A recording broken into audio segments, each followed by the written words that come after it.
លោកអ្នកនាងជាទីមេត្រីក្រសួងសុខាភិបាលណែនាំដល់ប្រជាពលរដ្ឋឲ្យមានការប្រុងប្រយ័ត្នខ្ពស់ពីការឆ្លងរោគរាតត្បាតជំងឺដំកាត់ផ្សេងៗនិងគ្រោះថ្នាក់ដូចជាពស់ចឹកឆក់ខ្សែភ្លើងក្នុងពេលមានចំនួនទឹកភ្លៀងដែលជន់លិចផ្ទះប្រជាពលរដ្ឋរាប់ម៉ឺនខ្នងនិងមានមនុស្សរាប់ម៉ឺននាក់ត្រូវបានជម្លៀសទៅទីទួលសុវត្ថិភាព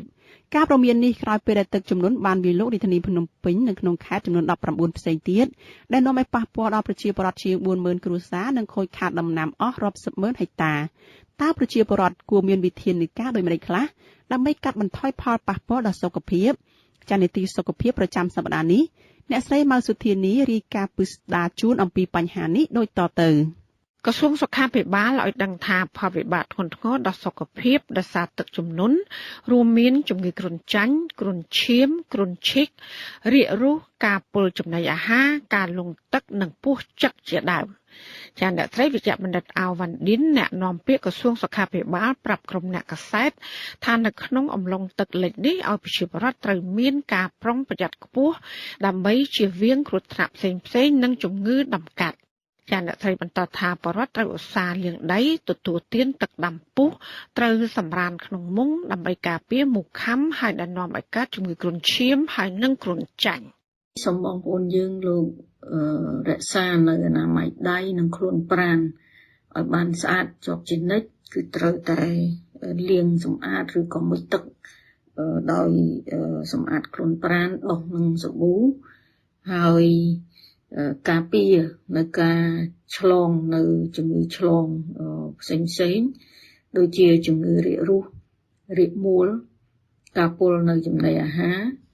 ជំងឺរលាកផ្លូវដង្ហើមស្រួចស្រាវឬក៏ជំងឺផ្ដាសាយឬក៏អាចមានជំងឺឆ្លងផ្សេងៗទៀតចាដែលយើងត្រូវតែប្រយ័ត្នប្រយែងដើម្បីការពារខ្លួនយើងចា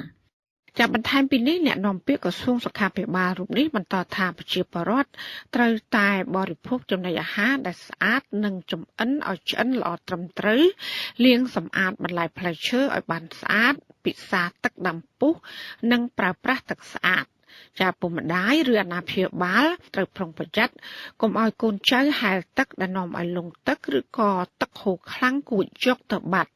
ចាអ្នកត្រីបន្តថាក៏ត្រូវប្រុងប្រយ័ត្នអំពីពស់ចឹកនៅពេលដែលទៅដល់ទីទួលសុវត្ថិភាពសូមលោកអ្នកសម្រានក្នុងមុងគ្រប់ពេលចាហើយប្រើប្រាស់នៅសម្លៀកបំពាក់វែងដើម្បីការពារកុំឲ្យមូសខាំហើយការការពារកុំឲ្យមុខខាំនេះគឺដើម្បីកុំឲ្យមានជំងឺឆ្លងផ្សេងៗដូចជាជំងឺគ្រុនឈាមជំងឺគ្រុនចាញ់ជំងឺគ្រុនឈិកចាហើយនឹងជំងឺផ្សេងៗទៀតដែលអាចកើតឡើងដោយសារមុខខាំមេដាបេដានិងអាណាព្យាបាលនាំបុត្រាបុត្រីកុមារាកុមារីទៅចាក់ថ្នាំបង្ការតាមពេលវេលានិងការកំណត់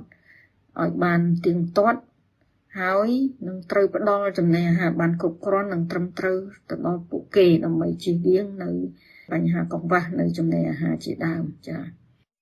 ពាក់ព័ន្ធនឹងចំនួនទឹកភ្លៀងនេះលោកគុណគឹមអនុប្រធានទី1នៃគណៈកម្មាធិការជាតិគ្រប់គ្រងគ្រោះមហន្តរាយបានប្រាប់កាសែតក្នុងស្រុកកាលពីថ្ងៃទី14ខែតុលាថាទឹកចំនួននេះគឺបណ្ដាលឲ្យប៉ះពាល់ធ្ងន់ធ្ងរដល់ប្រជាពលរដ្ឋជិត40000គ្រួសារហើយក្នុងនោះគឺមានប្រមាណជាង140,000នាក់ចាលោកថាទឹកចំនួននេះបណ្ដាលឲ្យជន់លិចផ្ទះប្រជាពលរដ្ឋជាង40000ខ្នងសាលារៀនជាង300ខ្នងផលដំណាំស្រូវជាង110,000ហិកតានិងដំណាំរួមផ្សំជិត60000ហិកតាផ្សេងទៀតចាព្រមទាំងហេដ្ឋារចនាសម្ព័ន្ធនិងទ្រព្យសម្បត្តិរដ្ឋឯកជនជាច្រើនផងដែរចាលោកគុណគឹមបន្តថាក្នុងចំណោមខេត្តចំនួន19គឺមានខេត្ត5និងរាជធានីភ្នំពេញដែលរងផលប៉ះពាល់ធ្ងន់ជាងគេរួមមានខេត្តពោធិ៍សាត់បាត់ដំបងបន្ទាយមានជ័យប៉ៃលិនកំពង់ស្ពឺនិងនៅក្នុងរាជធានីភ្នំពេញចាក្រសួងសុខាភិបាលក៏បានក្រានរំលឹកដល់ប្រជាពលរដ្ឋត្រូវតែយកចិត្តទុកដាក់បន្ថែមទៀតបើទោះបីជាទឹកជំនន់បានស្រកទៅវិញហើយក្តី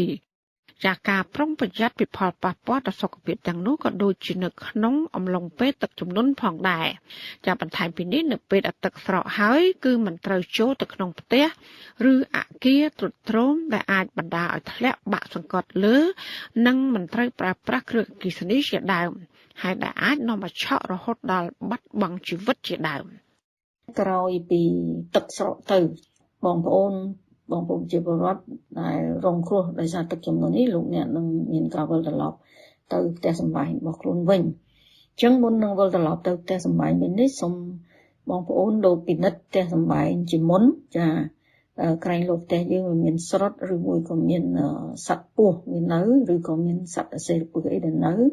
ហើយក៏ត្រូវតែសម្អាតផ្ទះសម្បែងយើងនិងបរិវេណជុំវិញផ្ទះយើងឲ្យបានស្អាតបាតជាមុននឹងយើងចូលទៅនៅចា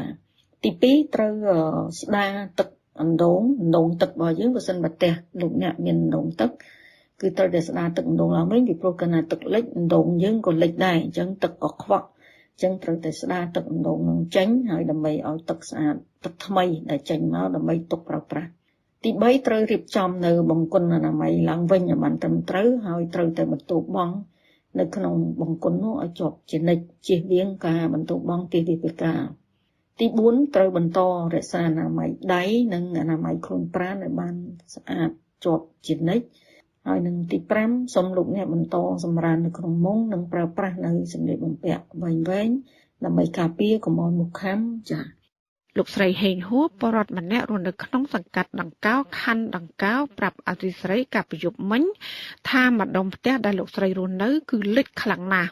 លោកស្រីក៏បានសំណូមពរអាជ្ញាធរជួយដោះស្រាយរកកន្លែងស្នាក់នៅសម្រាប់ប្រជាពលរដ្ឋរងគ្រោះគ្មានប្រាក់ទៅជួលសន្តាគាររស់នៅបណ្ដោះអាសន្នបងខ្ញុំចង់សំណូមពរឲ្យខាងអាជ្ញាធរមេតាគាត់ជួយមកដោះស្រាយទេថាប្រជាពលរដ្ឋនៅកន្លែងហ្នឹងអ្នកខ្វះខាតគ្នាអត់មានកន្លែងទីជម្រកសូមឲ្យគាត់ផ្ដល់ជាកន្លែងជម្រកឲ្យគាត់បដោះអាសន្នសិនណាព្រោះទឹកលិចខ្លាំងណាស់បងឲ្យទឹកលិចឡើងត្រឹមចំមកហើយតែអញ្ចឹងទឹកចេះកាន់តែកើនឡើងមកកន្លែងស្នាក់នៅក៏អត់មានគ្នាពិបាកមានលុយណាជួកន្ទប់នៅដូចគេហើយពិបាកនឹងការហូបចុកអីក៏ពិបាកអញ្ចឹងខ្ញុំសំណូមពរឲ្យខាងអាជ្ញាធរមេតាមកជួយដោះស្រាយនៅក្នុងការរស់នៅបដោះអាសន្នសិនលោកស្រីបន្តថាអ្វីដែលជាក្តីកង្វល់បំផុតនោះគឺបញ្ហាប្រព័ន្ធលូដែលកំពុងកកស្ទះហើយចំណែកទឹកដែលកំពុងលិចនោះក៏មានក្លិនស្អុយជាខ្លាំងហើយដែលនាំឲ្យប៉ះពាល់ដល់បញ្ហាសុខភាពរបស់កូនខ្លាចក្រែងកើតជំងឺគ្រុនឈាមឬក៏ជំងឺរាគរូសចំណែកឯអាជ្ញាធរមូលដ្ឋានវិញលោកស្រីថានៅមិនទាន់បានផ្ដល់ជំនួយហើយនឹងជំនះប្រជាពលរដ្ឋចេញពីផ្ទះសម្បែងនៅឡើយទេរហូតមកដល់ម៉ោងផ្សាយនេះការនាងខ្ញុំឲ្យសុធានីអធិស្រីពីរដ្ឋធានី Washington